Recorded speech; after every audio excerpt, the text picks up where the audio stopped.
Hello and welcome to Bags of Action.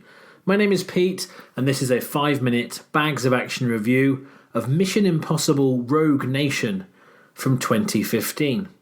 So this is the 5th instalment of the Tom Cruise Mission Impossible series, and it sees Christopher McQuarrie stepping in to write and direct from an early script and story by Drew Pearce.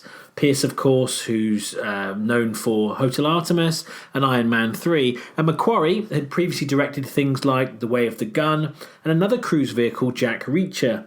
He's most well known though as a writer of things like Usual Suspects back in the day and the likes of The Edge of Tomorrow, Jack the Giant Slayer and also Valkyrie, again a Tom Cruise film. So exciting to see a different writer-director taking the helm this time.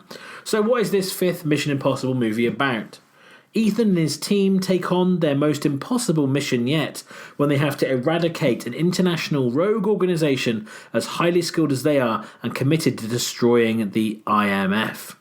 So Cruise is back, of course, along with regulars Simon Pegg, Jeremy Renner and Ving Rhames. But there are some new players here too. They include Alec Baldwin, Rebecca Ferguson for Men in Black International, The Kid Who Would Be King, Hercules and the Snowman, Sean Harris, who you might know from Prometheus and Harry Brown, Simon McBurney from TV series Utopia, the original Channel 4 version, Tinker Tailor Soldier Spy, and also the Russell Crowe Robin Hood. Tom Hollander, he plays the unnamed Prime Minister here, who you may have seen in Bird Box, Bohemian Rhapsody, or of course Hannah. And you could tell by the second half of that cast, a lot of this film is set in the UK, and quite a lot of the action takes place in London. Now, the opening to this movie is superb. It reminded me of a Bond film, and this film, maybe even more than the previous ones, does actually feel almost like what would happen if James Bond had a team around him. I was on the edge of my seat even before the opening titles had rolled, and I knew this was going to be a really enjoyable movie. In this one, with IMF again under suspicion, they double down on the team members who know Hunt well. So rather than the usual approach in the other 4 movies of building a team for a new mission, this is a bit different. It's a bit more balanced. I quite like the fact it's not just Tom Cruise carrying the movie.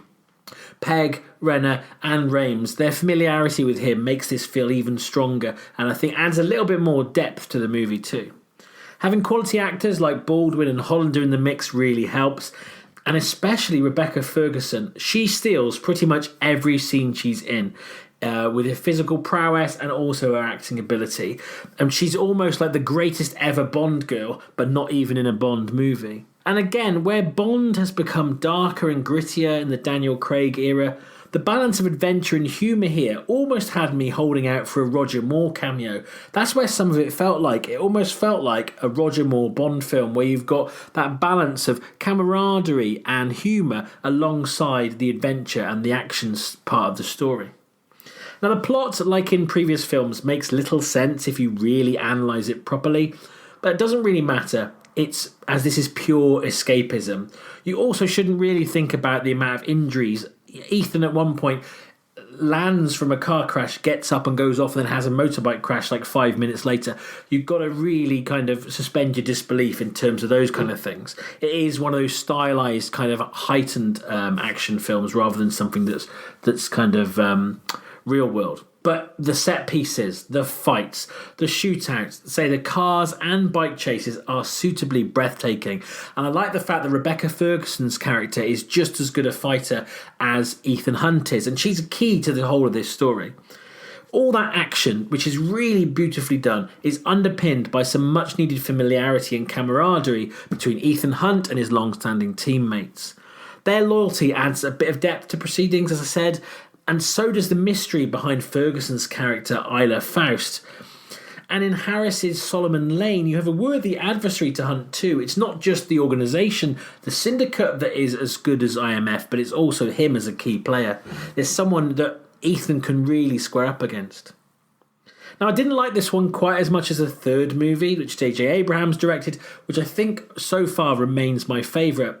But I am very excited about the prospect of watching Mission Impossible Fallout with the same writer-director, and being completely up to date. After the misstep of the second movie, Mission Impossible has become a classy, consistent, big budget action franchise, and I don't think much can come close to it at the moment. So, with all that considered, I'm going to give Mission Impossible Rogue Nation 4 bags of action out of 5. Have you seen Mission Impossible Rogue Nation? Do you agree with my assessment of it? I've already recorded episodes previously about the first 4 Mission Impossible films, and also in the feed, my co-host Steve has already covered the most recent entry, Mission Impossible Fallout. Feel free to comment below or get in touch with us via email, Facebook or on Twitter. We have new episodes coming out weekly alongside our full-length podcast. And don't forget to give us a like and subscribe to our channel. Bags of Action will always be free, but if you'd like to buy us a coffee, you can do so at our Ko-fi page.